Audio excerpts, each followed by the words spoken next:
नमस्कार। स्वागत सभी भाई बहनों का। और आज की वीडियो में बात, जैसा कि पिछले वीडियो के अंत में कहा था कि दिल्ली विश्वविद्यालय के एडमिशन प्रोसेस को लेकर ये वीडियो होगा।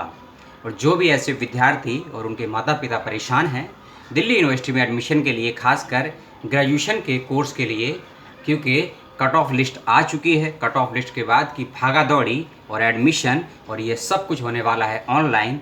कैसे होगा, क्या करना है आपको और क्या नहीं करना है, वह सभी जानकारी आपको दूंगा। और साथ ही साथ सब्जेक्ट के क्या कॉम्बिनेशन है, कैसे आपको चूज़ करना है, क्या है बेस्ट फोर, उसके विषय में बताऊंगा। और मेरिट और एंट्रेंस दोनों के एडमिशन प्रोसेस की डिटेल में जानकारी आपको दूंगा, स्टेप बाय स्टेप। किसी प्रकार का स्क्रीन रिकॉर्ड नहीं है, केवल मैं ऑरली बताऊंगा।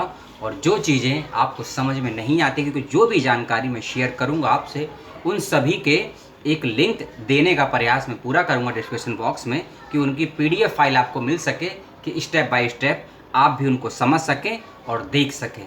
इसलिए वीडियो को पूरा देखिएगा।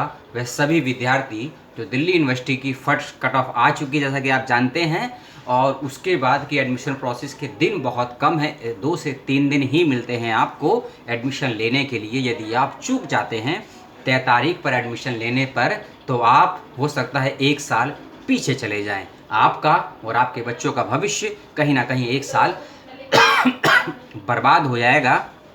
तो अपनी समझ के अनुसार और जो भी सूचनाएं दिल्ली विश्वविद्यालय की वेबसाइट से या कुछ टीचरों से, कुछ विभाग से, एडमिशन कमेटी की तरफ से जो भी सूचनाएं प्राप्त हुई हैं, उन सभी को कंक्लूड करते हुए ये वीडियो और वीडियो में सूचना सभी आपके लिए। इसीलिए एक दरख्वास्त, वीडियो चैनल को सब्सक्राइब बेशक ना करें, लाइक भी ना करें, वीडियो को शेयर ज़रूर करें, क्योंकि सही समय पर सही व्यक्ति पर सूचना पहुंचाना ही मेरा और चैनल का उद्देश्य है। तो शुरू करते हैं वीडियो स्टेप बाय स्टेप।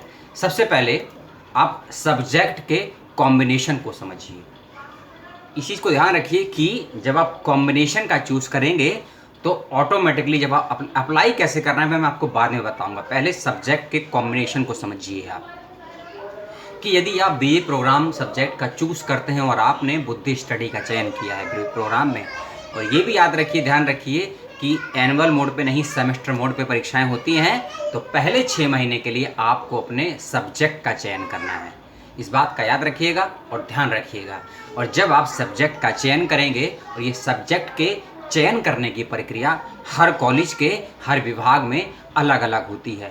मैं मोटा मोटा आपको समझा रहा हूँ, क्योंकि जब आप अपने चूज़ करेंगे सब्जेक्ट को, जब मैं आपको स्टेप बताऊँगा, 3rd स्टेप बताऊँगा अप्लाई करने के लिए, तब आपके समक्ष ये समस्या आएगी कि सब्जेक्ट के चयन करते वक्त आप सब्जेक्ट को महत्व दें या बेस्ट 4 या बेस्ट 3 को महत्व दें। और बेस्ट 4 आप कैसे निकालेंगे या यूनिवर्सिटी का वह कॉलेज कैसे निकालेगा, वह भी आपको बताऊंगा। यदि आपने बुद्धि स्टडी का चयन किया है तो आपको विकल्प में 3 सब्जेक्ट आप चूज़ कर सकते हैं, और पहला सब्जेक्ट तो आप चूज़ करेंगे, ध्यान रखिएगा। वे सभी ऐसे विद्यार्थी जिन्होंने अप्लाई किया है बीए प्रोग्राम के लिए हो, बीकॉम के लिए हो, बीएससी के लिए हो। यदि आप बीए प्रोग्राम पास कोर्स में अप्लाई करते हैं और ये आपने बुद्धि स्टडी लिया है, तो एक सब्जेक्ट जो आपको कॉलेज देगा वह है म्यूज़िक, हिस्ट्री और पॉलिटिकल साइंस। म्यूज़िक, हिस्ट्री और पॉलिटिकल साइंस इस तरीके का कॉम्बिनेशन है, और ये कालिंदी कॉलेज का कॉम्बिनेशन है। इस बात का विशेष रूप से ध्यान रखिएगा। उसके बाद यदि आप एक सब्जेक्ट आप करना चाहते हैं कंप्यूटर साइंस से बीएससी, तो कंप्यूटर साइंस के साथ जो आपको सब्जेक्ट मिल सकते हैं उनके कॉम्बिनेशन है ज्योग्राफी, मैथमेटिक्स, इकोनॉमिक्स और ईएसबी, यानी कि ईएसबी सॉरी, बी यानी कि बिजनेस, स्मॉल बिजनेस। इस तरह के कॉम्बिनेशन का आपको चयन करना होगा। और यदि इसके अलावा आप इकोनॉमिक्स का चयन करते हैं, इकोनॉमिक्स ऑनर्स करते हैं, तब आपको क्या कॉम्बिनेशन मिलेगा, वहाँ कॉम्बिनेशन आपके हैं हिस्ट्री, पॉलिटिकल साइंस, मैथमेटिक्स और ज्योग्राफी। क्योंकि आपने चूज़ करा है इकोनॉमिक्स या हिस्ट्री या बुद्धि स्टडी या कंप्यूटर साइंस, ये है आपने चूज़ करा है। लेकिन सेकंड सब्जेक्ट क्या मिलेगा आपको, यह यूनिवर्सिटी का वह डिपार्टमेंट तय करेगा जो आपके बेस्ट 4 में है। इस बात का विशेष रूप से ध्यान रखिएगा। और सब्जेक्ट के कॉम्बिनेशन को यदि आप और डिटेल में समझना चाहते हैं, तो मैंने एक पीडीएफ फाइल का लिंक दिया है, लगभग 17 पेज की वह फाइल है। उसमें दिल्ली यूनिवर्सिटी के जितने भी कॉलेजेस से बीए, बीकॉम और बीएससी होती है, सभी कॉलेज की हर डिफरेंट सब्जेक्ट की बेस्ट 4 क्या है, कैसे बेस्ट 4 निकालेंगे, और बेस्ट 4 के साथ साथ कितना कट ऑफ का मेरिट गया है उसका पूरा कॉम्बिनेशन है, उस लिस्ट में उसको ज़रूर देख लीजिएगा और उसको समझने का प्रयास कीजिए, क्योंकि उस 17 पेज के कॉम्बिनेशन में आपको बेस्ट 4 और बेस्ट 3 निकालने का सलूशन दिया गया है, कैसे आप निकालेंगे। और साथ ही साथ जिस कॉलेज में ये भी हो सकता है कि आप इंग्लिश में अप्लाई कर रहे हैं और हिंदी में अप्लाई कर रहे हो, तो आप किस सब्जेक्ट के बेस्ट 4 कैसे निकाल सकते हैं और बेस्ट 4 में आपके कौन से सब्जेक्ट रहेंगे जिसमें सबसे ज़्यादा नंबर आए हैं, वह बेस्ट 4 में रहेंगे या फिर वह बेस्ट 4 में रहेंगे जिन सब्जेक्ट्स में आपने अप्लाई किया था फॉर्म भरते वक्त में। इसीलिए जब आप अप्लाई करेंगे स्टेप बाय स्टेप, तब आपको अपने उस फॉर्म की कॉपी अपने साथ रखनी है या सामने रखनी है, क्योंकि उस फॉर्म के जो आपने अप्लाई किया था उसके बिना आप एडमिशन के लिए प्रोसेस को पूरा ही नहीं कर पाएंगे। इसीलिए आपने उस फॉर्म को ढूंढिए, जहां भी सेव करा है, कहीं प्रिंट आउट निकाला है, उसके अभाव में आप अप्लाई नहीं कर पाएंगे, नहीं तो बहुत ज़्यादा तकनीकी कारण से आपका फॉर्म रुक सकता है, एडमिशन रुक सकता है। इस चीज़ को समझिए। एक चीज़ और कि यदि किसी डिपार्टमेंट के विषय में, किसी कोर्स के विषय में आपको कुछ कन्फ्यूज़न है, कॉन्फ्लिक्ट है, द्वंद्व है या कोई और तकनीकी समस्या आती है, तो उसके लिए मैंने एक लिस्ट दी है कि हर डिपार्टमेंट के नोडल ऑफिसर की मैंने एक लिस्ट दी है और उसका ईमेल आईडी दिया है, फ़ोन नंबर दिया है और साथ ही साथ कॉलेज की वेबसाइट भी दी है। कॉलेज जैसे कि मान लीजिए आपको आर्यभट्ट कॉलेज के बारे में कुछ जानना है और उस कॉलेज के एडमिशन की प्रोसेस एक व्यक्ति पर है, उस व्यक्ति का नाम, फ़ोन नंबर और ईमेल आईडी तीनों मैंने दी है, तो आप डायरेक्टली वहाँ से भी संपर्क कर सकते हैं। ऑनलाइन एडमिशन में कोई भी दिक्कत आती है, इस बात का विशेष रूप से ध्यान रखिएगा। उस फाइल का पीडीएफ लिंक भी मैंने डिटेल में डिस्क्रिप्शन बॉक्स में दिया हुआ है, वहाँ पर जाके देख लीजिएगा। और बेस्ट 4 को बहुत ध्यान से चुनिएगा, बेस्ट 3 और बेस्ट 4 बहुत ध्यान से सुनिएगा और चुनिएगा। और इस बात का विशेष ध्यान रखिएगा कि हर कॉलेज के हर डिपार्टमेंट के बेस्ट 4 की परसेंटेज अलग अलग होगी। ये अपने कान में ध्यान से सुन लीजिए और यहाँ इसको बैठा लीजिए। हर कॉलेज की हो सकता है, लेडी श्रीराम कॉलेज के लिए इकोनॉमिक्स की बेस्ट 4 96 मांगी है, तो बेस्ट 4 में हो सकता है इकोनॉमिक्स में आपके 96 और हिस्ट्री पॉलिटिकल में 92 या 94 मांगा हो।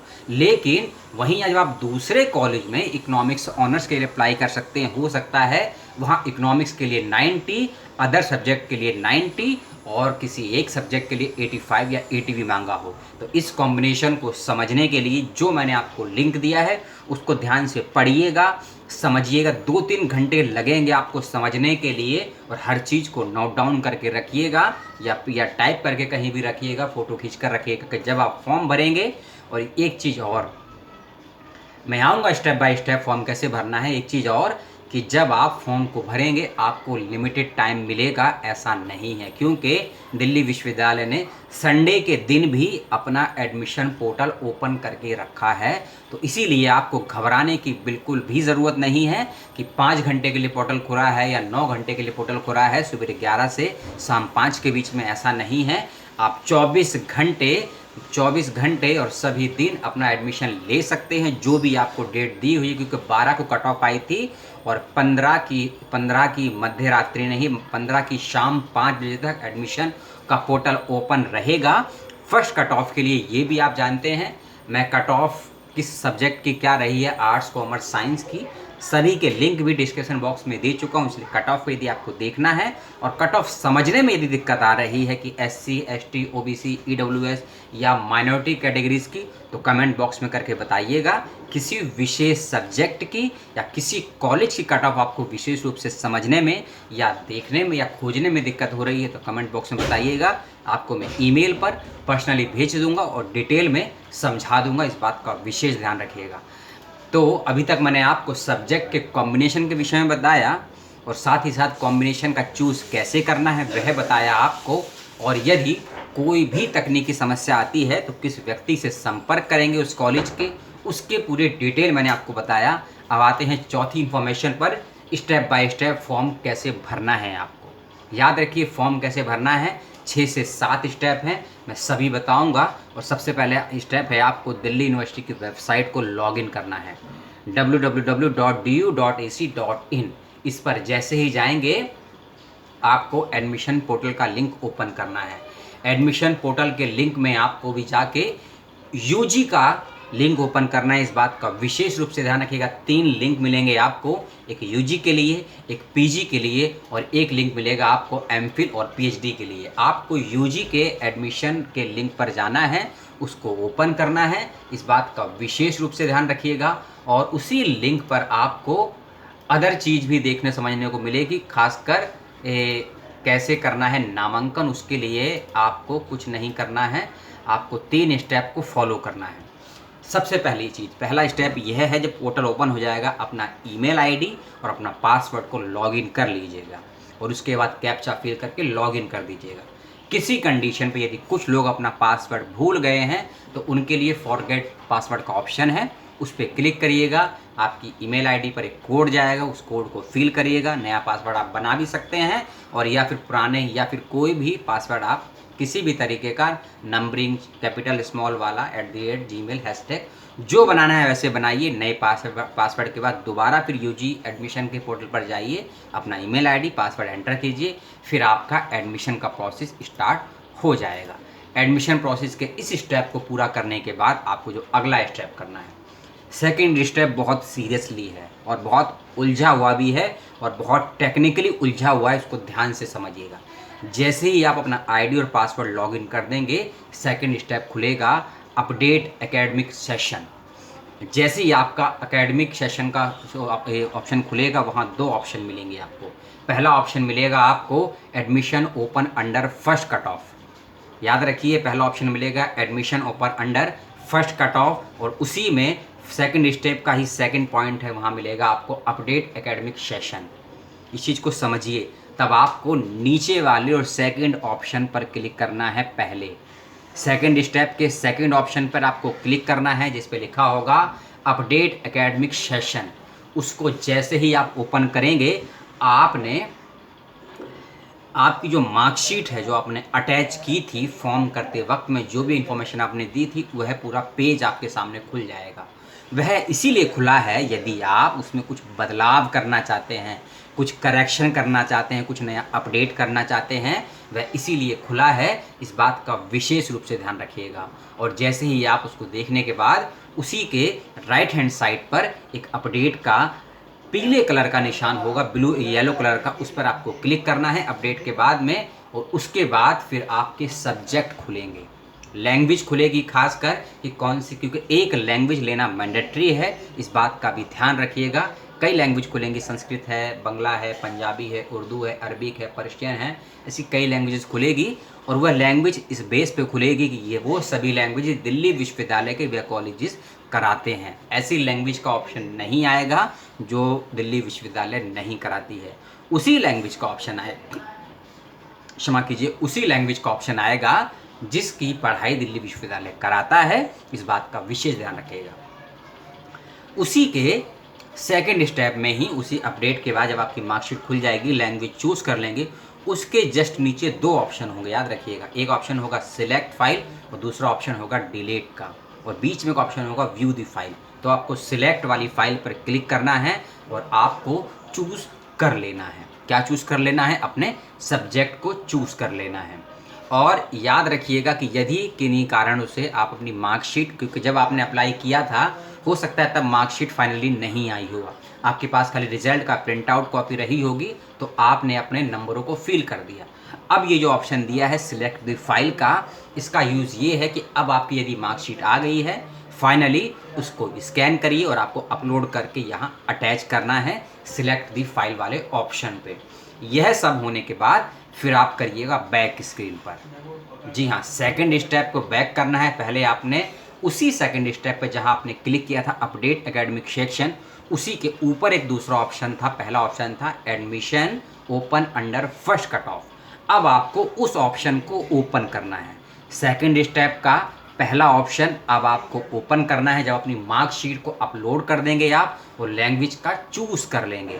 लैंग्वेज चूज़ करने के बाद BA 12 की मार्कशीट अपलोड करने के बाद आपको बैक जाना है और फिर आपको जिस लिंक को ओपन करना है सेकंड स्टेप के, उस लिंक का नाम है admission open under first cut off. उसको जैसे ही आप ओपन करेंगे उसके बाद फिर आपको एक डेमो फाइल दी होगी, उसमें आपको चूज़ करने हैं अपनी अपनी कट ऑफ के अकॉर्डिंग चयन करना है आपको कि आपने किस कॉलेज के किस कोर्स के लिए अप्लाई करना है या किया था, वह आपको चूज़ करना। मान लीजिए आपने हिस्ट्री ऑनर्स के लिए अप्लाई किया था, आपने Kirorimal college, Hindu college, Venkateswara college, Shyamlal college, lady Shriram LSR college या फिर Miranda house college, Mata Sundari college, ये कॉलेज आपके समक्ष आएंगे जिसमें आपने अप्लाई किया, क्योंकि हर बच्चे ने हर कॉलेज अप्लाई नहीं किया होगा, डिफरेंट राउंड। तो आपने अपने एप्लीकेशन फॉर्म में जिन जिन कॉलेजेस को अप्लाई किया था उन सभी कॉलेजेस के नाम और कट ऑफ आपकी स्क्रीन पर आ जाएगी, और ये तब आपकी स्क्रीन पर आएगी जब आप इस पर क्लिक करेंगे academic admission open under first cut off. इस पर जैसे ही क्लिक करेंगे यह लिस्ट आपके समक्ष खुल जाएगी। जब आप मार्कशीट को अपलोड कर देंगे तब यह खुलेगी। इसमें ऑप्शन आएगा चेक योर एबिलिटी वाला, और तब आपको चूज़ करनी है अपनी कैटेगरी के अकॉर्डिंग परसेंटेज जो कट ऑफ में दी थी। मान लीजिए आपने BCom के लिए अप्लाई किया है, जनरल की कट ऑफ 100 है, OBC की 99, SC की 98 और ST की 98.98। तो ऐसे आपको दिया होगा, तो वहाँ आपको चूज़ करनी है। चूज़ का मतलब आपको टिक करना है, वहाँ ऑप्शन इनबॉक्स चेक बॉक्स बना होगा, उसको चेक कर देना है, आपको सिलेक्ट कर लेना है, याद रखिएगा। और इस स्टेप को कंप्लीट करने के बाद एक नीचे ऑप्शन होगा सबमिट का या नेक्स्ट का या ओके का, उसको जैसे ही आप फिल करेंगे और जितने भी कॉलेजेस और कोर्स को आप ऐसे चेक कर देंगे। मान लीजिए आपने क्रोडीमल में BA प्रोग्राम अप्लाई कर दिया, मिरांडा हाउस में आपने इंग्लिश ऑनर्स अप्लाई कर दिया, उसके बाद लेडी श्रीराम कॉलेज में आपने इकोनॉमिक्स अप्लाई कर दिया अपनी कैटेगरी के अकॉर्डिंग और कट ऑफ के अकॉर्डिंग। उसको जैसे ही सबमिट करेंगे या ओके करेंगे या नेक्स्ट करेंगे, अगला जो स्टेप खुलेगा ऑटोमेटिकली दिल्ली यूनिवर्सिटी के एडमिशन का सॉफ्टवेयर आपके मार्कशीट के अकॉर्डिंग और जो परसेंटेज आपके सब्जेक्ट में आई है वो अप्लाई करते वक्त जो आपने फॉर्म में फिल किए थे उसका बेस्ट 4 आपके सामने दे देगा वो। और वह जो बेस्ट 4 देगा वह आपके अकॉर्डिंग नहीं देगा, याद रखिएगा।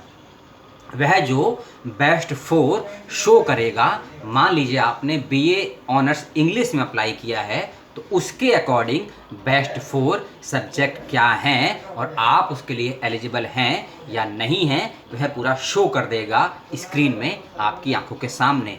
एक साइड में कोर्स का नाम लिखा होगा, उसके बगल में लिखा होगा कि मान लीजिए English honours lady Shriram college, percentage 80 है तो 80 लिखा होगा। उसके बाद बेस्ट 4 के 4 सब्जेक्ट लिखे होंगे और उन सब्जेक्ट के सामने नंबर या परसेंटेज लिखा होगा। मान लीजिए आपने 80% पे इंग्लिश ऑनर्स मिल रहा है मिरांडा हाउस कॉलेज में, एक कल्पना कीजिए, तो इंग्लिश ऑनर्स के साथ साथ 3 और सब्जेक्ट दिल्ली यूनिवर्सिटी अपने ही सॉफ्टवेयर के अकॉर्डिंग चूज़ करके आपको देगा। मान लीजिए इंग्लिश में 80 नंबर, अकाउंट्स में 85 नंबर, या फिर ABC मान लीजिए आपका फिलॉसफी है तो उसमें 90 नंबर, और आपका मैथमेटिक्स है या हिंदी है या हिस्ट्री है या पॉलिटिकल साइंस है उसमें 70 नंबर। तो ऐसे बेस्ट 4 वह आपको देगा तीसरे कॉलम में, और चौथे कॉलम में आपको एलिजिबिलिटी का क्राइटेरिया देगा कि आपके ये है बेस्ट 4 क्या योग्य हैं, एलिजिबल हैं इंग्लिश ऑनर्स के लिए या नहीं है। ये पूरी डिटेल में आपको शो कर देगा, इस बात का ध्यान रखिएगा।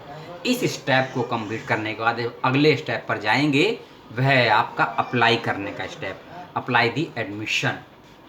और वहाँ आपको अपना सब्जेक्ट चूज़ करना है, क्योंकि जब अभी जो आपके पूर्व में जो मैंने आपको बेस्ट 4 बताए वह बेस्ट 4 आपके मार्कशीट के अकॉर्डिंग जो नंबर हैं और जब आपने अप्लाई किए थे सब्जेक्ट्स उसके अकॉर्डिंग बेस्ट 4 निकाले हैं। अब आपको यहाँ दिल्ली यूनिवर्सिटी में एडमिशन के लिए अपने सब्जेक्ट का चयन करना है, जो मैंने बताया था वीडियो की स्टार्टिंग के 5-6 मिनट पूर्व स्टार्टिंग में। सब्जेक्ट कॉम्बिनेशन क्या है और मैंने यह भी बताया था, तो वीडियो को फॉरवर्ड करके देखिएगा कि एक सब्जेक्ट का चयन आप करेंगे और दूसरे सब्जेक्ट ऑटोमेटिकली आपको उस कॉलेज का वह विभाग आपको स्वतः ही दे देगा। मान लीजिए आपने अरबिक लैंग्वेज का चयन किया है तो सेकंड लैंग्वेज के रूप में दूसरी लैंग्वेज आपको कॉलेज ही दे देगा, इस बात का भी ध्यान रखिएगा। और एक कन्फ्यूज़न मत रखिए कि आपको 2 लैंग्वेज नहीं पढ़नी है, एक सेमेस्टर में एक ही लैंग्वेज आपको पढ़नी है।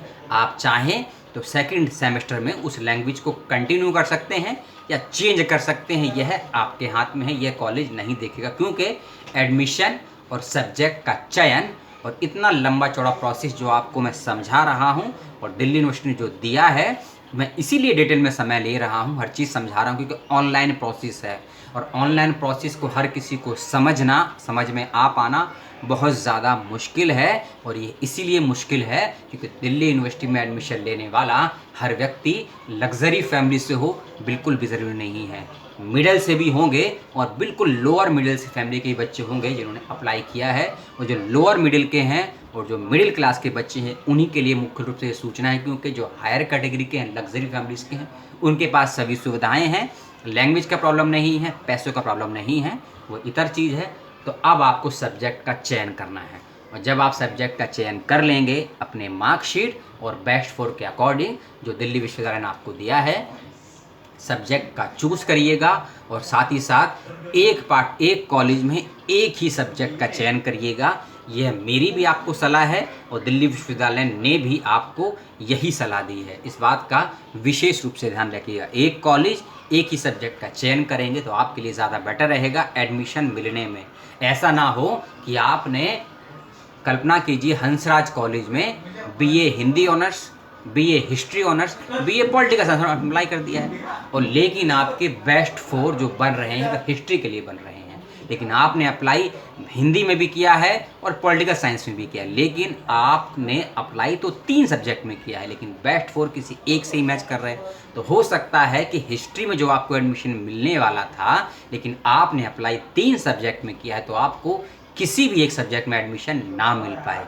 इसीलिए ये मेरी हिदायत है कि एक कॉलेज में एक ही सब्जेक्ट में अप्लाई करेंगे तो आपके लिए ज़्यादा बेटर रहेगा और एडमिशन होने की संभावनाएं ज़्यादा रहेंगी। और एक एडिशनल चीज़, यदि एडमिशन आपका पहली कट ऑफ में नहीं होता है, क्योंकि परसेंटेज बहुत ज़्यादा हाई गई हैं, अनएक्सपेक्टेड गई हैं पिछले 7-8 वर्ष की तुलना में। अब ये क्यों गई हैं, ये एनालिसिस का विषय भविष्य में कभी बात करेंगे। अगर एडमिशन फर्स्ट कट ऑफ में नहीं होता है तो निराश मत होइएगा, क्योंकि ये पहली कट ऑफ है। 16 अक्टूबर को दूसरी कट ऑफ आने वाली है, फिर तीसरी, फिर चौथी, पाँचवीं, 5 से कम 5 और ज़्यादा से ज़्यादा 7 कट ऑफ आएंगी, तो कहीं ना कहीं आपका एडमिशन हो जाएगा। इसलिए जिनके नंबर 60% हैं या 70% भी हैं, उनको भी निराश होने की ज़रूरत नहीं है। आपका एडमिशन चाहे मॉर्निंग शिफ्ट में हो या इवनिंग शिफ्ट में हो, एडमिशन ले लीजिएगा। और एक विशेष चीज़, ये मोह मत रखिएगा कि हमको नॉर्थ कैंपस में एडमिशन लेना है या साउथ कैंपस में एडमिशन लेना है। दिल्ली यूनिवर्सिटी का हर कोर्स का सिलेबस सेम है, एग्ज़ाम सेम आएगा, सेम टाइमिंग में आएगा। फ़र्क केवल 2 चीज़ों का है, उस बनी हुई बिल्डिंग का और पढ़ाने वाले शिक्षकों का और फैकल्टीज़ का और प्राप्त होने वाली सुविधाओं का। अब ये आपको तय करना है, आपको अच्छे शिक्षक चाहिए, अच्छी बिल्डिंग चाहिए, अच्छी सुविधाएं चाहिए या अच्छा माहौल चाहिए, या आपको पढ़ाई करनी है। इन सभी चीज़ों को मद्देनज़र रखने के साथ साथ कौन सा कॉलेज आपके घर से कितना दूर है, कितना खर्चा होगा आने जाने में पर डे का, इन सब चीज़ों को ध्यान में रखते ही एडमिशन लीजिएगा। और एक और अन्य चीज़ कि एडमिशन लेने के बाद बहुत लोगों में ये रहती है कि हमारा फर्स्ट कट ऑफ में तो हो गया है लेकिन अच्छे कॉलेज में नहीं हुआ है, तो हम सेकंड कट ऑफ में अप्लाई कर देंगे, ले लेंगे। ऐसी गलती भूल कर भी मत कीजिएगा, क्योंकि आप अगर फर्स्ट कट ऑफ में एडमिशन ले लेते हैं, फ़ीस जमा कर देते हैं, फिर आपको लगता है कि नहीं हमें नॉर्थ कैंपस का या साउथ कैंपस के किसी कॉलेज में एडमिशन लेना है, तो सेकंड कट ऑफ में अप्लाई कर देते हैं और फ़ीस दोबारा से जमा कर देते हैं। फिर आप पहले वाले एडमिशन को कैंसिल करवाएंगे। उस परिस्थिति में हो सकता है आपको बहुत ज़्यादा लॉस उठाना पड़े, और ये भी हो सकता है कि फ़ीस रिफ़ंड भी ना हो पाए, क्योंकि दिल्ली विश्वविद्यालय ने साफ साफ कह दिया है कि एडमिशन कैंसिल बहुत सोच समझ कर करिएगा। क्योंकि यदि आपका एडमिशन जिस कट ऑफ में हुआ है और यदि आप चाहते हैं कि आप थर्ड या फोर्थ कट ऑफ में भी एडमिशन ले लें अपनी परसेंटेज के अकॉर्डिंग, तब आपका हो सकता है किसी भी कट ऑफ में, चाहे आपकी मेरिट कितनी भी हाई हो, आपको एडमिशन नहीं मिल पाएगा। इस बात का विशेष ध्यान रखिएगा। ये सख्त नियम इसी बार बनाया गया है और ये बहुत अच्छा नियम है। सब्जेक्ट चूज़ करने के बाद आपको सीधा सीधा सबमिट कर देना है अपने सब्जेक्ट को। उसके बाद जो फाइनली आपको ऑप्शन खुलेगा, कॉलेजेस का भी खुलेगा, क्योंकि पहले आपने सब्जेक्ट का चूज़ किया है, ध्यान रखिएगा। जैसे कि अरबिक हो गया, हिस्ट्री हो गया, पॉलिटिकल हो गया, पहले आपने सब्जेक्ट का चयन किया था और अब आपको कॉलेज का चयन करना है। आपको अपना चूज़ किया हुआ subject, history honours, political honours, Hindi honours, chemistry honours, BCom, botany, bio, applied science, किस कॉलेज में पढ़ना है इस सब्जेक्ट को, अब आपको अपने कॉलेज का चयन करना है। किस कॉलेज में आपको ये सब्जेक्ट पढ़ने हैं, अब आपको कॉलेज का चयन करना है। और ये कॉलेज के चयन का ऑप्शन आपका तब खुलेगा जब आप सब्जेक्ट कॉम्बिनेशन का चयन करने के बाद उस ऑप्शन को सबमिट कर देंगे, उसके बाद ये प्रोसेस खुलेगा। इस बात का विशेष रूप से ध्यान रखिएगा। कॉलेज को चयन करने के बाद आपको सबमिट कर देना है और आप व्यू देखना चाहें तो व्यू का ऑप्शन भी होता है, वह भी मिल जाएगा। यह सब प्रोसेस कंप्लीट करने के बाद, सब्जेक्ट चूज़ करने के बाद, कॉलेज चूज़ करने के बाद, सब्जेक्ट कॉम्बिनेशन फिल करने के बाद, अपनी मार्कशीट को अपडेट करने के बाद या अपलोड करने के बाद, इन सभी के बाद आपको फाइनली ऑप्शन मिलेगा फ़ीस सबमिट करने का। जी हाँ, फ़ीस सबमिट करने का ऑनलाइन मोड पे फ़ीस है, उसको सबमिट कर दीजिएगा और आपका एडमिशन पूरा हो जाएगा। और उसके बाद जो स्लिप आएगी उसका प्रिंट आउट रखिए, स्क्रीनशॉट रखिए, नोट करके रखिए, क्योंकि जब तक आप कॉलेज का आइडेंटिटी कार्ड आपको नहीं बन जाता है तब तक मान के चलिए आपका एडमिशन पूरा नहीं हुआ है। क्योंकि कॉलेज का एडमिट आईडी कार्ड बनने का मतलब होता है आपका उस कॉलेज के, उस डिपार्टमेंट के, उस कोर्स में एडमिशन 100% कंप्लीट हो चुका है। इस आधे घंटे के वीडियो को जो मैंने बताया और जो भी मैं अपने अकॉर्डिंग समझा सकता था उसको मैंने समझाने का प्रयास किया। 3 इन्फॉर्मेशन मैं आपको बोनस में दे देता हूँ। यदि आपने स्पोर्ट्स कोटे से या ईसीए कोटे से या फिर debate, poetry, drama, theatre, painting, arts, music, singing, इन कोटों से भी अप्लाई किया है तो किस कोटे में, किस कैटेगरी में कितनी सीटें हैं, उसकी 3 पीडीएफ फाइल के लिंक मैंने इस वीडियो के डिस्क्रिप्शन बॉक्स में दिए हैं, उसको देख लीजिएगा। कुछ कोटे में ट्रायल होंगे, कुछ कोटे में ट्रायल आपके ऑनलाइन मोड पर होंगे, आपको वीडियो बनाकर भेजना है, ऑडियो वीडियो में जो भी है वह आपको कॉलेज से पता करना होगा। तो यह सूचना थी एडिशनल, और मेरे द्वारा बताई गई सूचनाओं को लेकर और कोई सवाल समस्या हो ज़रूर से ज़रूर पूछिएगा।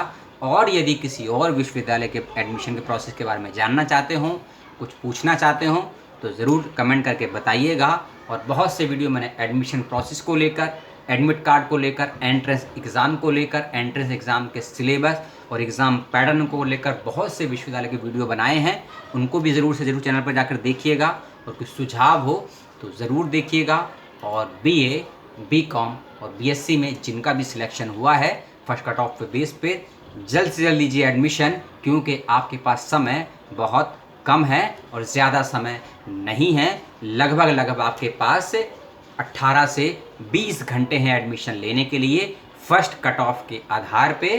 तो जो भी समझ थी उसको समझाने का प्रयास किया। अपना और अपनों का ध्यान रखिएगा। अगले किसी वीडियो में किसी और सूचना के साथ आपसे बहुत जल्दी मिलूंगा। जय हिंद, सलाम और मानसिक रूप से स्वस्थ रहिएगा और अपनों का ख्याल रखिएगा। नमस्कार।